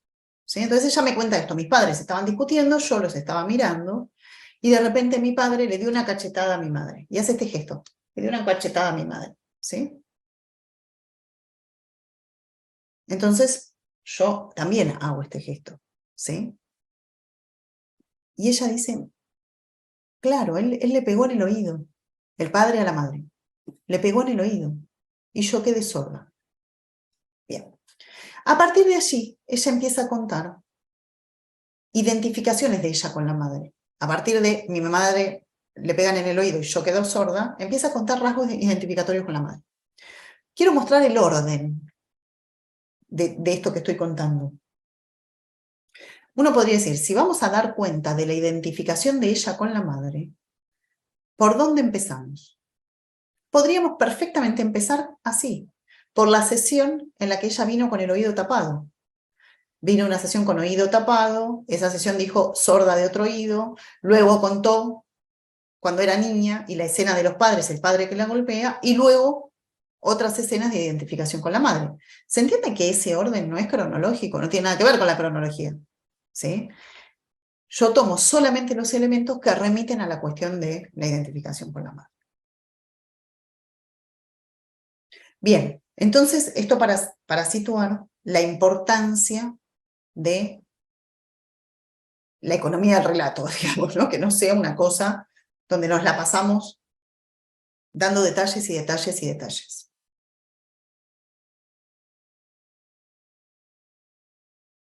Bien, y a la vez que necesitamos la economía del relato, necesitamos otra cosa. Recordemos que dijimos la vez pasada que la construcción del caso es una construcción que podemos hacer como un ejercicio para nosotros, pero que muchas veces está movida por la intención de compartir con otros el caso. ¿Sí? Presentarlo en un congreso, llevarlo a una supervisión, lo que fuera. Por ende, por un lado tenemos que tener economía de relato y por el otro tenemos que tener un vocabulario suficientemente amable como para que la transmisión de lo que quiero transmitir, valga la redundancia, sea posible. Si yo, por ejemplo, en la construcción del caso, manejo un vocabulario muy cerrado, muy encriptado, muy rígido, probablemente no logre dejar claro lo que quiero transmitir. ¿Sí? Ya de por sí sabemos que cada vez que se habla corremos con la posibilidad del equívoco. Bien, entonces venimos pensando esto. Venimos pensando cómo armar un caso, y yo decía, para armar un caso tenemos que hacer una lectura del texto que se armó entre analista y analizante, y ahora agregaría, esa lectura implica un recorte. Es decir, de todo, esta paciente que acabo de contar, contó 1000 cosas, pero de las 1000 cosas, si yo quiero pensar la cuestión de la identificación, por ejemplo, solo recorto los elementos que les acabo de comentar. Y todas las otras cosas las voy a dejar afuera de la construcción de mi caso. ¿De acuerdo? Bien. O sea que es clave el recorte. ¿Sí? Hay algo que se dice respecto de la poesía. Me parece que ahora se dice no solamente respecto de la poesía, sino respecto de la literatura en general. Pero respecto de la poesía, que es que la mejor poesía es la que puede decir más con menos. ¿Sí? La que puede transmitir más con menos palabras, con más economía de palabras. ¿Vieron cuando la poesía corre el riesgo, ¿no? De ser muy pomposa, ¿no? De traer mucha palabra, mucha frase, mucha imagen, pero dicen que la mejor poesía es la que tiene un poquitito de palabras, y ese poquitito de palabras, esa frase chiquitita, tiene mucha significación.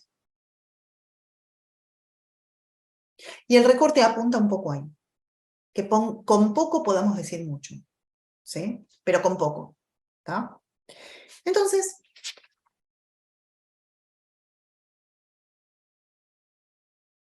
ven que estoy mirando la hora a ver si me da para hacer. A mí se me ocurrió lo siguiente, les quiero proponer, si tienen, los que tengan ganas, yo traje un recortecito, porque no iba a traer algo muy largo, de un caso, de una paciente, ¿sí? Algunos elementos. Esperen que quiero ver.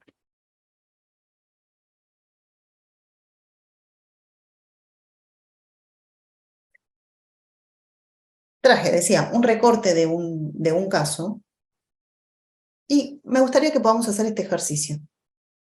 Que ustedes tomen nota de lo que quieran, pueden tomar nota, es cortito, pueden tomar nota de todo lo que voy a decir o de algunas cosas como les venga mejor. Y quiero que hagamos este juego. Quiero que supongamos que vamos a tomar algunas cosas, que vamos a recortar este fragmento que yo traigo, vamos a hacer un recorte sobre este fragmento, porque lo que queremos destacar son los elementos que nos hablen del padecimiento subjetivo de esta paciente, ¿sí? Entonces yo les voy a leer un texto y solo quiero que hagamos el ejercicio del recorte. Es decir, que ustedes tomen de ese texto los elementos que consideren que hay que tomar para dar cuenta del padecimiento subjetivo. Partiendo de la idea esta, ¿no? Sin recorte no hay construcción del caso. Primero tengo que recortar, ese es el ejercicio de lectura, ¿sí? O es parte del ejercicio de lectura, y luego construir el caso, que eso no lo vamos a hacer acá porque no tendríamos tiempo.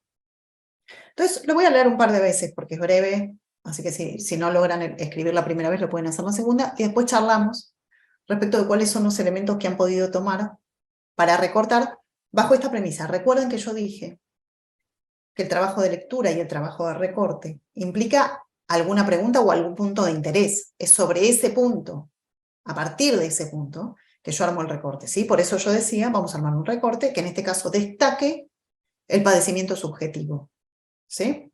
Entonces les voy a leer el recorte. Lo voy a leer por lo menos 2 veces, ¿eh? Así que si quieren la primera vez solo escucharlo, lo pueden hacer también.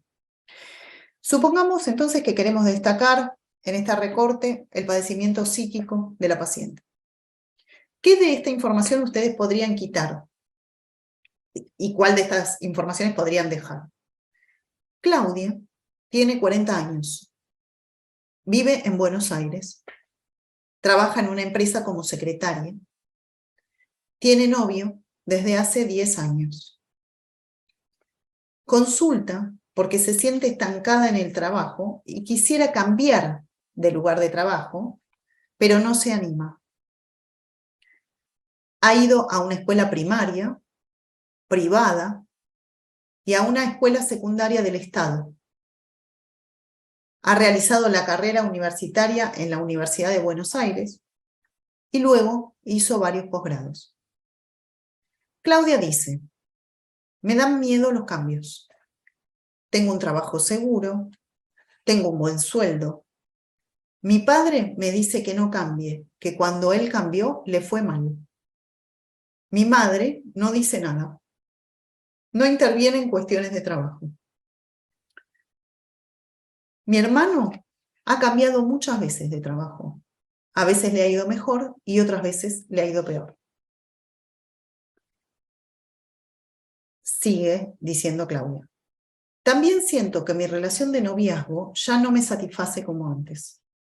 Estamos bien, pero hubiera querido tener hijos y no me decidí, ni él tampoco. Hablamos poco de ese tema y el tiempo fue pasando. Él trabaja en una empresa importante y está muy bien económicamente. Eso a mí me da tranquilidad. Es muy bueno y respetuoso. Sus padres nos han regalado el departamento donde vivimos, así que no tenemos gasto de alquiler. Mis amigas han tenido hijos, así que sus preocupaciones son otras. Hablan de cosas de los niños todo el tiempo. A mí me aburre. Quisiera poder salir con ellas como lo hacíamos antes. Tuve una pelea con una de ellas, que tiene un hijo de 2 años. Ella se separó al poco tiempo se separó del marido y comenzó a salir. No creo que sea una buena madre si hace eso ahora. Se lo dije porque soy muy sincera y ella se enojó. Ella sale a seducir, eso no corresponde. ¿Cómo se anima a hacer cosas como esas teniendo un hijo? Le importa comprarse ropa y verse bonita. Puras frivolidades. Tendría que estar pensando en su futuro. Yo pienso en mi futuro y por eso estoy haciendo un curso de marketing, que me ayudará el día de mañana a postularme a mejores trabajos cuando esté suficientemente preparada. Bien, ese es el fragmento, lo voy a volver a leer un poquito más rápido, ¿sí? Para que ustedes puedan tomar lo que quieran tomar y dejar lo que quieran dejar.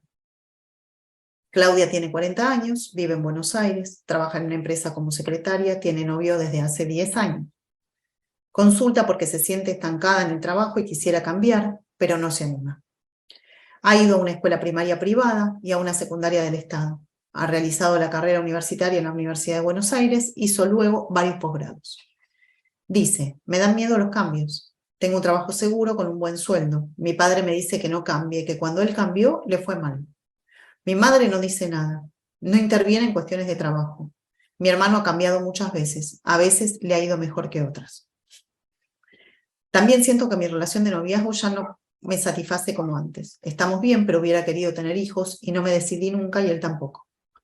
Hablamos poco de ese punto, de ese tema, y el tiempo fue pasando. Él trabaja en una empresa importante y está muy bien económicamente. Eso a mí me da tranquilidad. Es muy bueno y respetuoso. Sus padres nos han regalado el departamento donde vivimos, así que no tenemos gasto de alquiler. Mis amigas han tenido hijos, así que sus preocupaciones son otras. Hablan de cosas de los niños todo el tiempo. A mí me aburre. Quisiera poder salir con ellas como lo hacíamos antes. Tuve una pelea con una de ellas que tiene un hijo de 2 años. Se separó al poco tiempo del marido y comenzó a salir. No creo que sea de buena madre hacerlo ahora. Se lo dije porque soy sincera y ella se enojó. Sale a seducir, no corresponde. ¿Cómo se anima a hacer esas cosas teniendo un hijo? Le importa comprarse ropa y verse bonita, puras frivolidades. Tendría que estar pensando en su futuro. Yo pienso en mi futuro y por eso estoy haciendo un curso de marketing que me ayudará el día de mañana a postularme a mejores trabajos cuando esté suficientemente preparada. Bien. Bueno. ¿Alguien quiere comentar cuál es el reporte que hizo?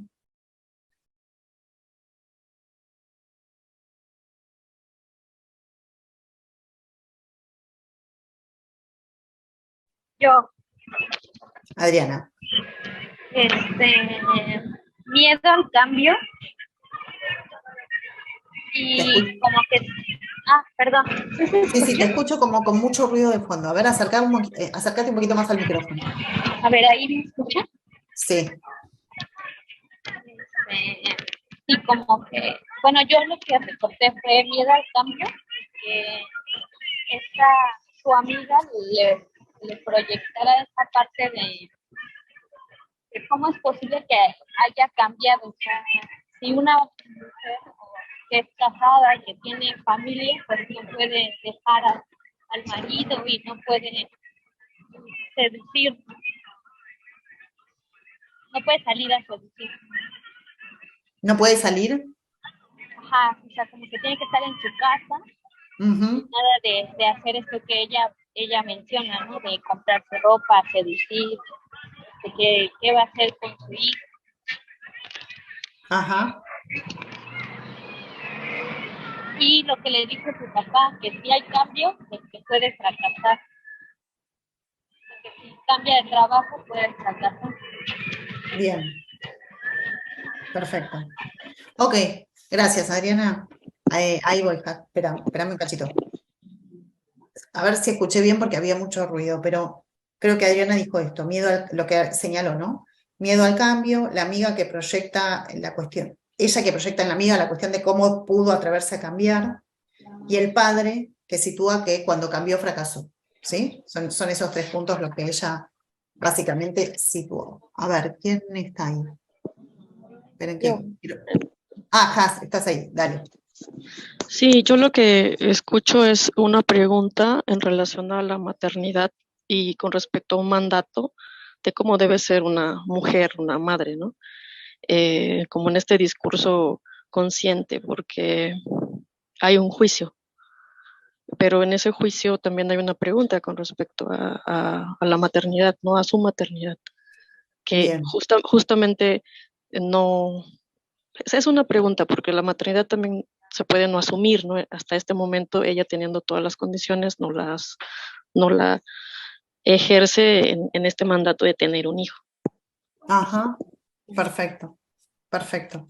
Bien, ahí lo anoté, ¿eh? Alberto, Hola, Lara, ¿me escuchas aquí? sí, te escucho muy bien.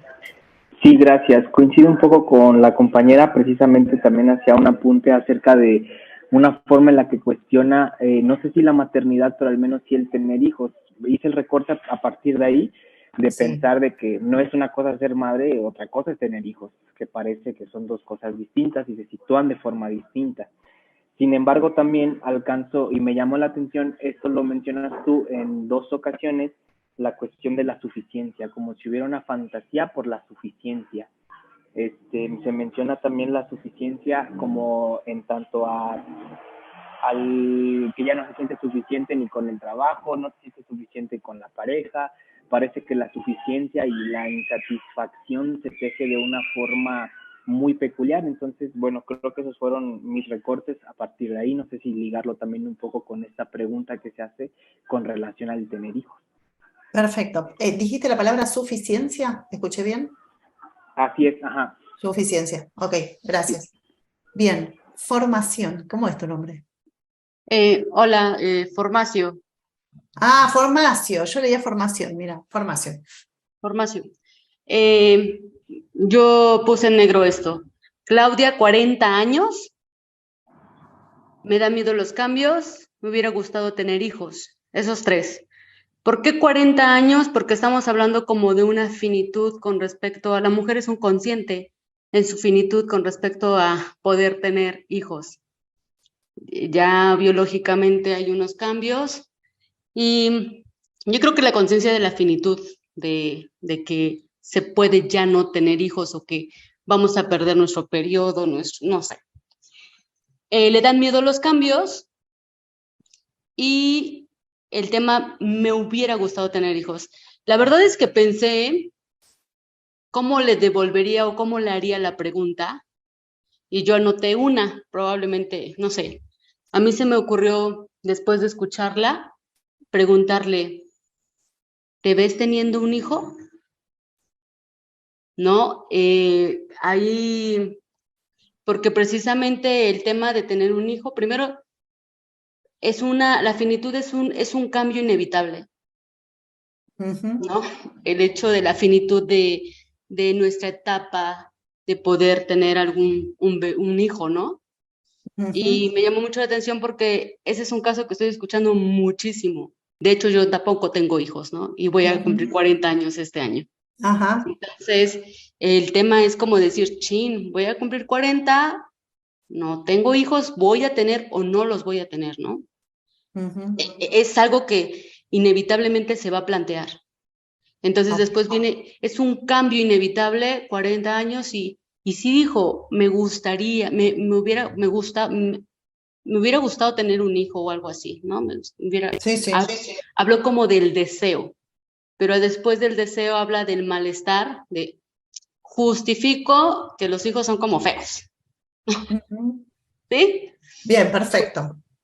Bien, muchísimas gracias. Está muy bien, ahí anoté algunas cosas. Ana Gloria. Ok, yo anoté estancada, pues fue una de las palabras en las cuales ella se define, no se anima, y de ahí en el desglose de lo que tú nos compartiste, lo resumí referente a cómo los otros se paran frente al deseo, frente al cambio, frente a la elección. ¿Cómo eligen los demás? ¿Cómo elige papá? ¿No? ¿Cómo se para frente al cambio? ¿Cómo se para el hermano frente al cambio? ¿Cómo mamá no toma partido? ¿Cómo la amiga, si elige salir, elige vestir de determinada forma? ¿Y cómo genera insatisfacción porque finalmente el estancada, la palabra estancada, hace referencia a un no me muevo, ¿no? Entonces, yo me voy dirigiendo hacia cómo se para ella frente al deseo. Ahí, esas fueron mis anotaciones. Perfecto. Ahora lo sigo escuchando, pero quiero... Francisco dice, ya me perdí, ¿cuál fue la consigna de Lara con esta lectura? ¿Sí? Y más abajo dice, ¿no era recortar la información no pertinente al relato del caso? Bien, podía ser recortar la información no pertinente o recortar la información pertinente, como quisieran, pero sí efectivamente se trataba de un recorte. Y es muy interesante lo que está pasando, Francisco, porque efectivamente lo que está pasando es que por momentos, cuando intentamos recortar, a veces nos es más fácil, más claro, ¿sí? Y a veces no logramos hacer un recorte, ¿sí? O por lo menos no logramos hacer un recorte en torno a, en este caso, el padecimiento subjetivo. Pero ahora lo vamos a ver, esa es la dificultad. Eso es lo interesante, ¿sí? Que no es tan fácil recortar, y que aun cuando no es tan fácil recortar en torno a un punto que nos interesa, ¿eh? Por ahí, muchas veces lo que nos pasa es que escuchamos un caso, ¿sí? Y empezamos a recortar por otro lugar que no es el punto del cual partimos. No es que esté mal ese otro recorte, pero se supone que tiene una finalidad. Si mañana hay un congreso, cualquier cosa digo, en donde la consigna es, bueno, vamos a trabajar el padecimiento subjetivo, bueno, entonces si yo tengo que recortar este caso, tiene que ser sobre el padecimiento subjetivo mi recorte. Después yo puedo hacer otros recortes que son válidos para otros espacios y otras consignas, pero no es tan fácil seguir estas consignas, ¿sí? Aun cuando creamos que lo estamos haciendo. Ahora lo vamos a mirar. Ana Gloria. Hola, bueno, yo me quedé con algunas preguntas que ella misma hace, por ejemplo, cuando menciona cómo se anima a hacer cosas, ¿no? Que habla un tanto de la amiga, y bueno, le planteaba esta pregunta, y yo pensaba como en esta de quiere cambiar de trabajo, ¿no?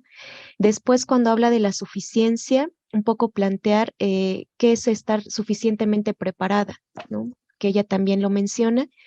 Esto que mencionaste acerca del cambio de escuela privada a pública, me llama la atención porque después menciona que no se preocupa por lo económico, que su esposo le va bien y ellos no tienen que pagar alquiler, ¿no?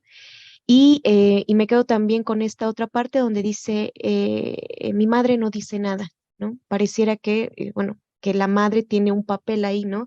Que justamente es no decir nada. Nada más, gracias. Bien, muy bien. Agustina. Hola, ¿qué tal? ¿Cómo te va? Bien. Bueno, en algún punto creo que es un recorte y por otro lado una lectura, ¿no? O sea, pero lo que pude recortar fue la parte donde ella menciona que se siente estancada en el trabajo y que a partir de ese estancamiento surge, por así decirlo, tal vez una pregunta ahí, y ella habla de esto de que le da miedo los cambios. Y este miedo a los cambios la afecta, por así decirlo, en varias áreas, porque la afecta en el trabajo, que quiere cambiar y no se anima. También ella se cuestiona acerca de un noviazgo que no la satisface, como antes.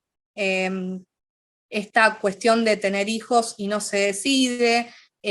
O sea, toda esta cuestión en el punto del cambio y lo que significa para ella, y en esta basculación que la hace como sufrir, por así decirlo, en no poder decidirse qué hacer ahí.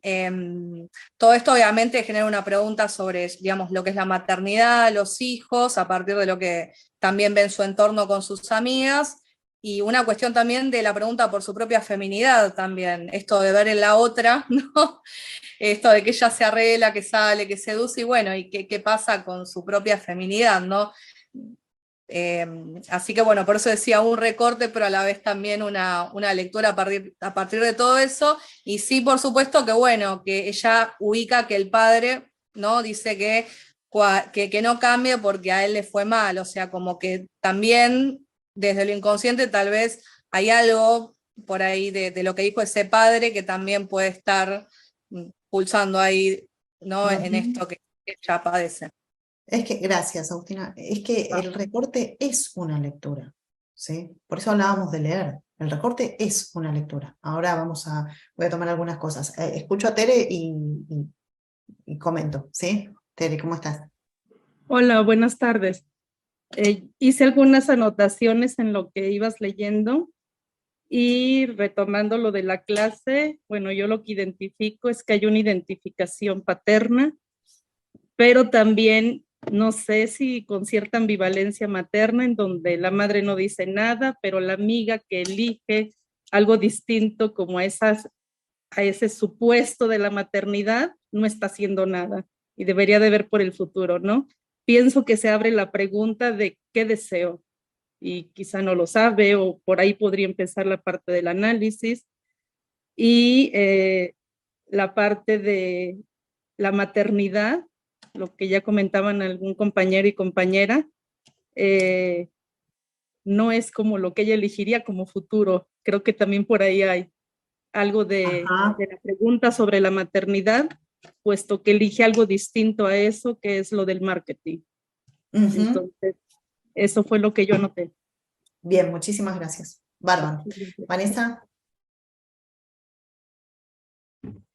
Yo anoté cómo le mueve el que sus amigas se atreven a cambiar y tomar decisiones al ser madre y al cambio de pareja, y cómo que ella no se permite hacer cambios por miedo a la incomodidad y por el confort que ella está viviendo, porque está económicamente bien y con su relación bien sin ser suficiente para ella.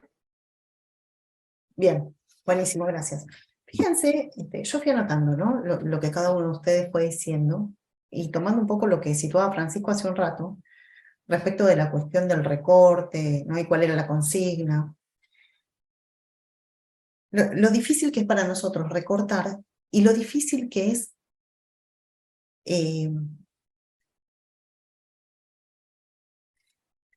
lo difícil que es esto, atenernos al texto, ¿sí?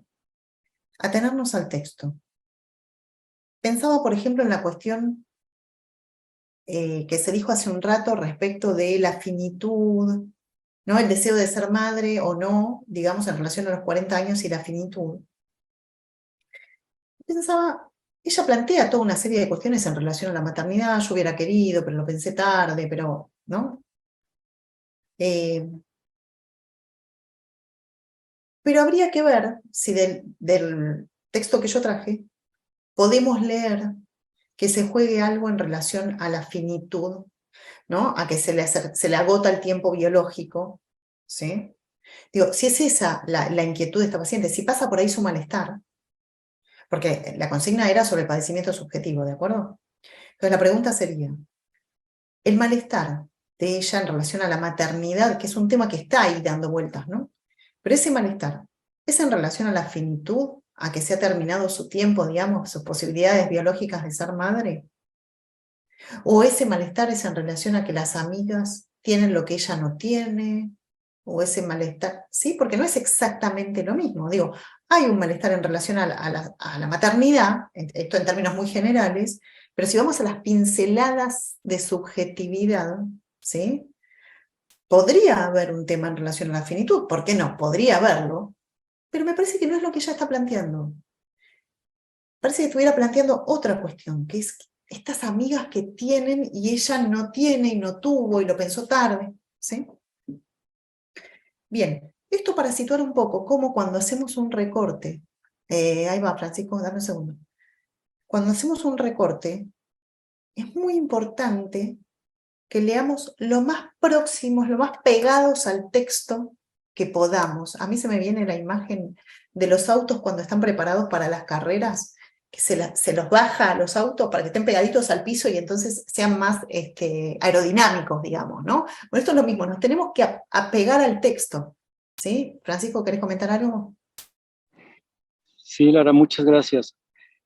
Escuchando las propuestas de las compañeras y compañeros, pensaba en algo que, pues, digamos, es una crítica fraterna, porque creo que en todo el psicoanálisis hay un resorte a hacer una explicación rápida. Es decir, recortar rápido para explicar.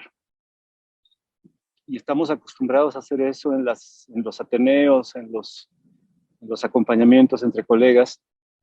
Y me recordé de algo que en otro contexto decía un estudioso social mexicano muy interesante. Decía, detengámonos a considerar más que a explicar. Y la palabra consideración tiene una etimología linda porque tiene que ver con considerios, con los astros. Entonces la etimología de esa palabra es mirar cómo un astro y otro en el movimiento, en cómo de una noche, de una temporada del año a otra, se acomodan distinto. ¿Qué querrá decir eso? Si en invierno aparece la Osa Mayor de este lado y luego ya no aparece en verano. Es decir, considerar es darse tiempo para mirar una configuración, y respecto a lo que tú mencionabas también, que la configuración habla por sí misma. Pero habla cuando ya la vimos, cuando ya hicimos la constelación en el sentido de considerar. Porque si rápidamente queremos explicar, entonces lo que se precipita es un tema que traemos trabajando nosotros, algo que acabamos de leer, lo que nos late, como decimos aquí en México, o sea, un latido, ¿no? Pero no es nuestro latido el que se juega ahí, es el recorte. Primero es una cosa que yo entiendo, me encanta cómo lo estás proponiendo, porque hasta parece una clase de literatura lo que estabas dando, ¿no? Pero en el mejor sentido, es decir, hay una cosa que se llama elipsis, que es ir quitando la paja. Esto no viene, para este relato no es tan importante que si estudiaron en la escuela pública o no, si quizás si hubiera otros elementos que se conectaran, que se consideraran con eso, sí. O sea, primero elipsis, se quita la paja y luego se va viendo cómo queda el acomodo. Y por sí mismo ese acomodo de información va a ser elocuente y va a decir, esta mujer, este rasgo está siendo determinante, pega con todos los demás rasgos, hace una configuración visible. No tengo yo que hacer un gran esfuerzo ni ser tan brillante psicoanalista para decir, yo lo vi primero, sino que aparece, ¿no? Ya, para no dar más. Muchas gracias. Francisco, espera. Acá Alberto pide si podés repetir la etimología de considerar. Claro, siderios son los astros, como por cierto desiderio, deseo también, tiene que ver con la errancia de los astros, pero considerar tiene que ver con poner juntos los astros, es decir, con mirar los astros en su correlación y en su movimiento, y a partir de eso, en ese tiempo de observación tranquila, decir, este astro en relación con el Sol tiene tal trayectoria, en relación con la Tierra tiene tal distancia, pero piénsenlo en el ámbito medieval, es decir, no como ahora que todo se puede medir, sino en la paciencia que en esos tiempos implicaba hacer ese tipo de relaciones entre el movimiento de un astro y el del otro. Muchísimas gracias por el aporte. Me parece súper interesante lo que decís y sí, justamente es esa la propuesta. Me quedo pensando varias cosas de las que decís, no tenemos tiempo ahora, pero acuerdo enteramente con la cuestión de la explicación rápida. Creo que parte de poder profesionalizar, si querés, nuestro hacer, tiene que ver con que podamos considerar, ¿sí? De hecho, la explicación rápida no deja de ser una respuesta a la demanda, ¿no? Y ahí es muy importante que nos podamos abstener. Buenísimo. Bueno, la otra cuestión que quería comentar, hablando del considerar, ¿sí? Que es, fíjense cómo también en algunos planteos que han hecho, aparecen ciertas conjeturas, ciertas preguntas, ciertas posibles intervenciones, ¿sí? Por ejemplo, alguien decía, bueno, ¿qué es estar suficientemente preparada? ¿No? Digo, todas cuestiones que son absolutamente válidas para llevar un análisis adelante, pero que no hacen a nuestro recorte, digamos, ¿no? A las posibilidades del recorte, ¿sí? Entonces es sumamente importante que cuando pensamos en un recorte, pensemos en el eje de nuestro recorte, en el punto al que queremos destacar. Fuera de eso les quiero mostrar algo. Todos han ido por distintos lugares y me parece que hay muchos de los recortes que armaron muy, muy válidos en el sentido de que el texto los permite, ¿sí? Permite estos recortes que ustedes están haciendo, algunos más por el lado de la maternidad, otros más por el lado de la insuficiencia, por ejemplo, ¿no? Para dar ejemplos, y están muy bien, otros más por el lado de la insatisfacción, también apareció eso. Todos esos recortes me parece que son válidos, ¿sí? En todo caso, sí, si nosotros quisiéramos presentar un caso, este caso, en relación al padecimiento subjetivo, bueno, tendríamos que ver si presentamos todas esas líneas, insatisfacción, maternidad e insuficiencia, supongamos, o si decidimos tomar alguna de esas, y si decidimos tomar alguna, ¿por qué? ¿No? Porque es verdad que todas hablan del padecimiento subjetivo, habría que ver si vamos a elegir todas para articular un caso o no, para construir un caso o no. Pero me parece que son todos recortes habilitados por el texto, que esto es lo que me parece muy importante. Están habilitados por el texto, pero les quiero mostrar algo y vamos cerrando. Solo por tomar un ejemplo. Creo que fue Agustina que dijo, está estancada, tiene miedo a los cambios, ¿no? El noviazgo no la satisface. Y dice, hay una pregunta por su propia feminidad. Tomemos ese ejemplo, solo como un ejemplo. Hay una pregunta por su feminidad. Está claro que nosotros podemos entender que en esta paciente, podemos leer que en esta paciente hay una pregunta por su feminidad. Sí, solo sí, sostenemos esa lectura en otro texto, que es el texto que dice, ¿sí?, que hay mujeres que se preguntan por su feminidad tomándose de la otra mujer. ¿Sí? ¿Estamos de acuerdo? Yo puedo decir, hay una pregunta por la feminidad porque la veo, la escucho a esta paciente mirando a las otras, ¿sí? Y tengo un texto que avala, el texto que habla de la triangularidad histérica, digamos, ¿sí?, que avala que yo pueda pensar que entonces hay allí una pregunta por la feminidad. Ahora, si yo no hubiera leído nunca ese otro texto que habla de la triangularidad histérica, y si para mí la triangularidad histérica no existiera, y si para mí la pregunta por la feminidad no fuera una pregunta por la feminidad, ¿sí?, fuera una tentativa de sostener el deseo, por decir algo, que lo es, pero independientemente de eso, digo, no lo pensar en términos de feminidad, masculinidad, sino solo una tentativa de sostener el deseo, ir a investigar qué hacen otros, que en este caso son otras. Pero yo también podría pensar que ella está investigando qué hacen otros con el deseo, ¿sí? Entonces ya no estaría leyendo desde la triangularidad histérica planteada en el seminario 4. ¿Sí? Si yo me salgo de la cuestión del género y me adentro más en la cuestión del deseo. Siempre hay otro texto desde el cual estoy leyendo. ¿Sí? Solo tomé el ejemplo de la pregunta por la feminidad, pero podríamos pensar otras también, ¿no? ¿Alguien quería decir algo? Esas manos levantadas, no sé si son de ahora o ya estaban levantadas. Es mía, Lara. Sí. A mí lo que se me hizo muy interesante de esa actividad es que efectivamente hicimos un recorte, yo hice uno, para conocer su padecimiento subjetivo. Sin embargo, yo tengo muy claro que tengo supuestos o hipótesis, no me aviento a decir que lo que mi recorte es su realidad, o que mi recorte es su padecimiento subjetivo. Yo lo que comenté es como, sí, parte de lo que yo puedo como elaborar o estructurar. Sin embargo, después de eso al final dije, y pensé qué preguntarle para seguir conociendo su padecimiento subjetivo, porque no tengo ya, yo ni siquiera tengo el saber, lo tiene ella, ¿no? Entonces aquí lo que se me hizo súper interesante es, ¿qué pregunta viene? Porque tú comentaste hacer una pregunta. ¿Qué pregunta viene para que siga ella desarrollando y pueda yo conocer su padecimiento, o ella pueda conocer su padecimiento subjetivo? Por eso es que al final, de momento dije, ¿qué le preguntaría? ¿Qué le preguntaría para que se siga dando esa construcción, o para ver si lo que yo estoy considerando va por ahí o simplemente no va por ahí? Son otras, es otro su padecimiento, ¿no? Entonces, yo lo que pensé rápidamente, dije, le preguntaría si desea tener un hijo. Tal vez se desencaja, tal vez no, no sé. Pero en este caso, ¿cuál fue la pregunta que tú planteaste? Claro, porque esa es la pregunta. Claro, me parece que hubo un equívoco, porque yo no me refería a hacerle una pregunta al paciente, a la paciente en este caso, ¿sí? Me refería a que nosotros nos hacemos una pregunta y sobre esa pregunta, respecto de esa pregunta armamos el recorte.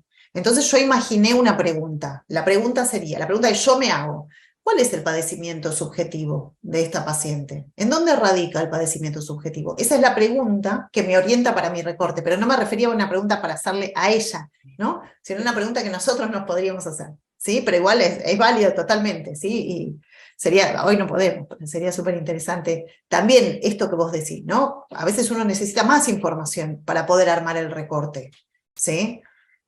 Y eso depende de cada uno, es válido. Bien, lo que me interesaba, porque tengo que ir cerrando, pero lo que me interesaba con este ejercicio es mostrarles algunas cosas. Primero, que hacer un recorte no es tan fácil. Segundo, tomando un poco lo que se decía hace un rato, muchas veces nos apresuramos, es cierto. Tercero, hay varios recortes que podemos hacer del mismo material por distintos sesgos y todos son válidos si están avalados por el material.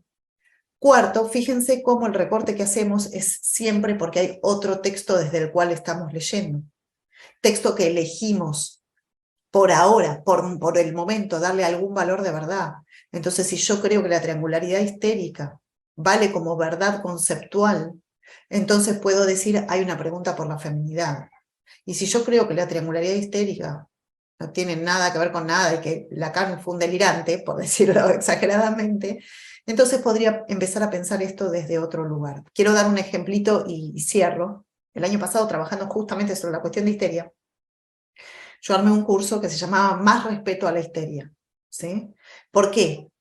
Porque me parece que desde la lectura freudiana y desde la lectura lacaniana, que es distinta a la freudiana, pero desde las dos, se lee la insatisfacción de la histeria, ¿sí? La histérica como una insatisfecha, ¿sí? Y lo que yo proponía en ese curso es pensar esa insatisfacción, no como una insatisfacción, sino como una tentativa a los codazos de la histeria por hacerle un lugar al deseo, ¿sí? Una tentativa que tiene que ser a los codazos, porque si no, no se le hacía lugar al deseo de la mujer. Entonces, tenía que reforzarse un aspecto del deseo, que es el aspecto insatisfecho del deseo, que es un aspecto inherente al deseo, para poder hacerle lugar al deseo. Entonces no se trataba de la insatisfacción, sino de un modo ruidoso, porque lo es muchas veces, ¿sí?, de hacerle lugar al deseo.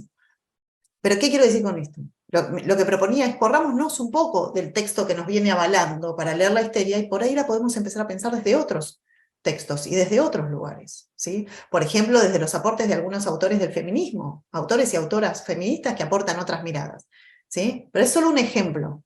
Lo que me interesa es ningún texto es la verdad más absoluta. Bien, preguntas, comentarios, tenemos que ir cerrando.